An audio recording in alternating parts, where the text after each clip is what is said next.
भौजी, अरे ओ भौजी, घर में खाने को कुछ भी नहीं है। अच्छा ठीक है, कोई बात नहीं, हम अभी लाला जी के पास जाकर राशन का सामान ले आते हैं।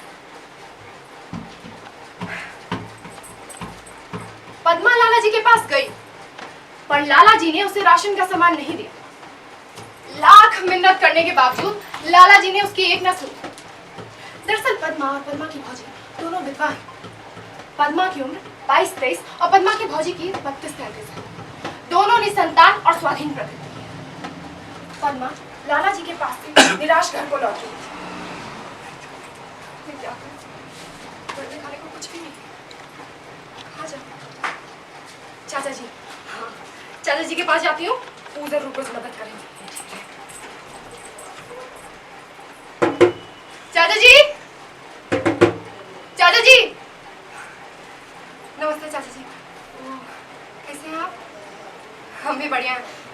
चाचा जी, कुछ राशन का सामान दे दीजिए, घर में खाने को कुछ भी नहीं है। हाँ, गए थे ना हम लाला जी के पास, पर उन्होंने राशन देने से मना कर दी। जी, हम यहाँ बैठते हैं।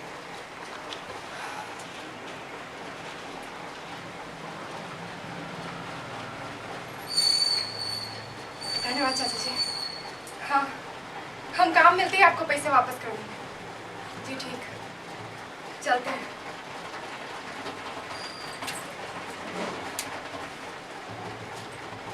ये क्या कर रहे हैं आप?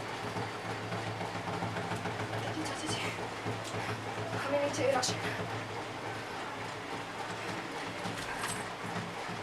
क्या कर रहे हैं आप? नहीं चाहिए हमें राशन। ये क्या कर रहे हैं आप? छोड़िए, हमें नहीं चाहिए। देखिए, हमें नहीं चाहिए, हमें जाने दीजिए। नहीं, नहीं चाहिए हमें राशन का सामान, नहीं चाहिए। छोड़िए, हमें छोड़िए।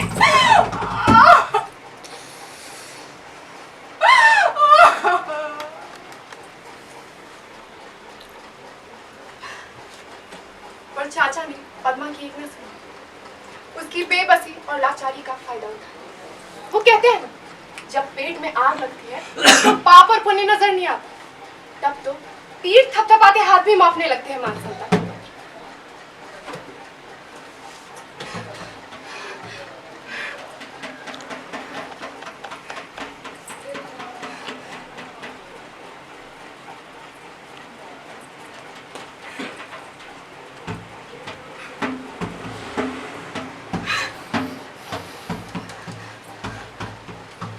भौजी, भौजी, ये देखो, देखो हम राशन का सामान ले आए।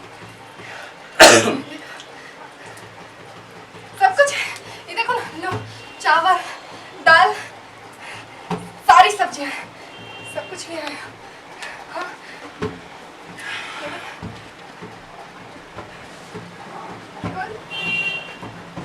एक चीज और ही छूट गया भौजी।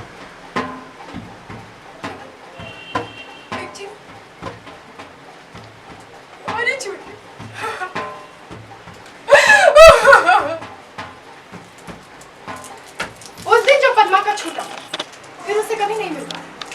लगातार क्रम से ऐसा ही चलता, कभी भूख की वजह से, कभी गरीबी की वजह से, कभी उसकी खुद की जरूरतों की वजह से। समय बीत गया, पद्मा भी समय के अनुकूल ढल गई। सजना है मुझे सजना के लिए। भौजी, हाँ, मैं बगल से मिलके आती हूँ। हाँ, जल्दी आ जाऊंगी, पैसे ले आऊंगी।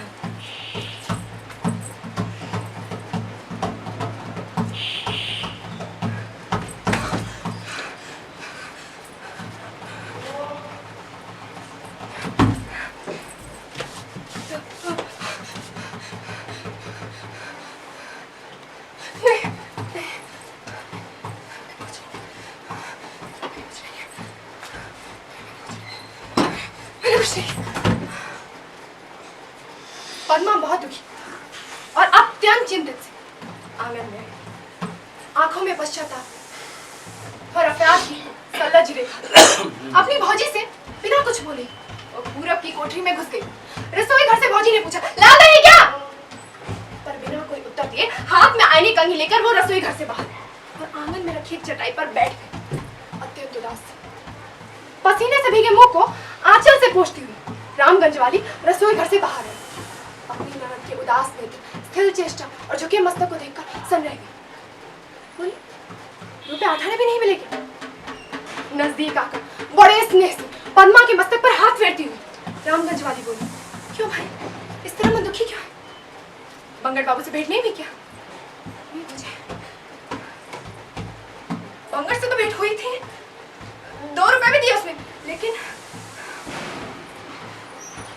एक विचित्र बात हुई मुझे, अनर्थ हो गया मुझे। मैं आपसे क्या कहूं, कैसे कहूं? अपने आंचल में बंधे 1 रुपए के 2 नोट निकालकर उसने भौजी के हाथ में रख दी। भौजी की चिंता समाप्त। अरे जब हाथ में 2 रुपए हो तो कौन सी चिंता, किस चीज की चिंता? पद्मा का गांव 1 ग्राम बहुत विशाल गांव है। गांव में अस्पताल, हाई स्कूल, पोस्ट ऑफिस, हाट बाजार सब है। इसीलिए इन 2 विधवा ब्राह्मणियों का जीवन निर्वाह कोई बड़ी बात नहीं। अरे 2000 घर की इस बस्ती में 200 बंगट तो अवश्य ही है। लेकिन फिर भी आज रात पद्मा बहुत दुखी थी। भौजी ने फिर पूछा, लालते आप बहुत बच्चों की तरह करती हैं, इस तरह काम नहीं चलेगा। मुझे बताइए क्या हो गया? कहीं रास्ते में थाने वालों ने तो नहीं पकड़ा? आजकल रात भर सिपाही लोग गाछियों में ही भटकते रहते हैं। नहीं भौजी, किस सिपाही की मजाक जो मुझे पकड़ेगा? दरोगा साहब पहचानते नहीं क्या मुझे? भौजी ये समझ लीजिए मैं जीवित नहीं हूँ, भौजी, मैं मर चुकी हूँ। भौजी ने उसकी बात को मजाक में लेते हुए कहा, ये तो समझ गए कि आप मर गई हैं, और ये बताइए किसने मारा, कैसे मारा? तब पद्मा ने अपनी रात्रि कथा प्रारंभ की। मंदिर गई थी मैं भौजी, मंदिर के पास ही बंगट मिल गया। मंदिर के पिछवाड़ ले जाकर मैंने कहा, ओए बंगट, मुझे 5 रुपए चाहिए। तुम बुद्धिगाछी चलो, मैं कैसे लेकर आऊं? मंदिर में कुछ और करने का साहस नहीं हुआ उसे। मैं बुद्धिगाछी चली गई। एक पेड़ के नीचे खड़ी खड़ी मैं उसका रास्ता देखती रही। बंगट, काफी देर हो गया, बंगट अभी तक आया नहीं। बंगट, पैसे लाया? ये क्या? ये तो सिर्फ 2 रुपए, बाकी के 3 रुपए? ठीक है, कल सुबह आकर दे देना। अब मैं चलती हूँ। पर भौजी, मैंने कहा, बंगट छोड़ना, जाने देना बंगट। भौजी ने सर कर रही हूँ मैं, छोड़ना बंगट। कभी बाहों में भर लेता, कभी कुछ और, कभी काबू में नहीं। ऐसा लगा जैसे समूची गाछी झूला बन गई और मैं बंगट के साथ आकाश में उड़ जाऊं। तभी बंगट ने मुझे दिलवस्त कर दिया भौजी। मैं तो जैसे होश में ही नहीं थी।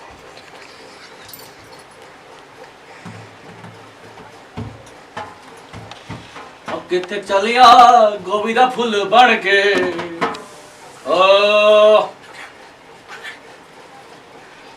सिपाही को आते देख बंगट उसी अवस्था में मुझे छोड़कर भाग गया। मैं उसके पीछे दौड़ी, पर अंधेरी गाछी में न जाने वो कहाँ अदृश्य हो गया। लाख कुछ मिले ही नहीं। वो सिपाही तो अपना रास्ता पकड़े चला गया। मैं गाछी गाछी भटकती रही। बंगट, बंगट, बंगट! अरे पद्मा, डोरी रो पद्मा!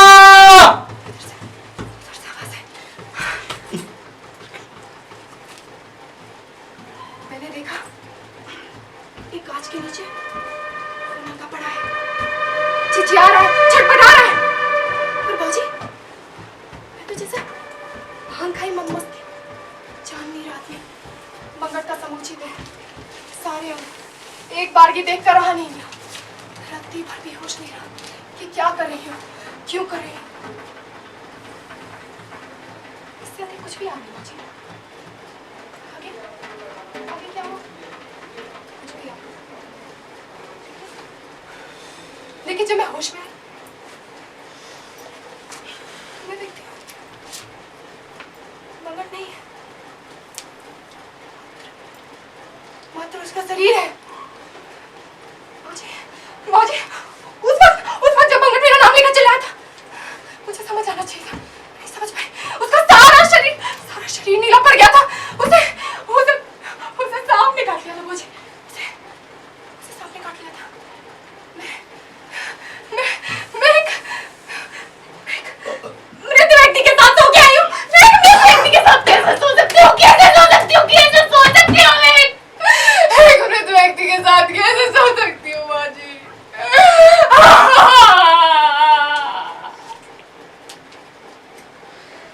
हाँ बाबूजी, हाँ बिल्कुल ठीक है, बिल्कुल ठीक है। जब एक जीवित पुरुष के साथ सोने में कोई लाज नहीं, तो एक मृत पुरुष से क्या लाज? बताइए, क्या लाज?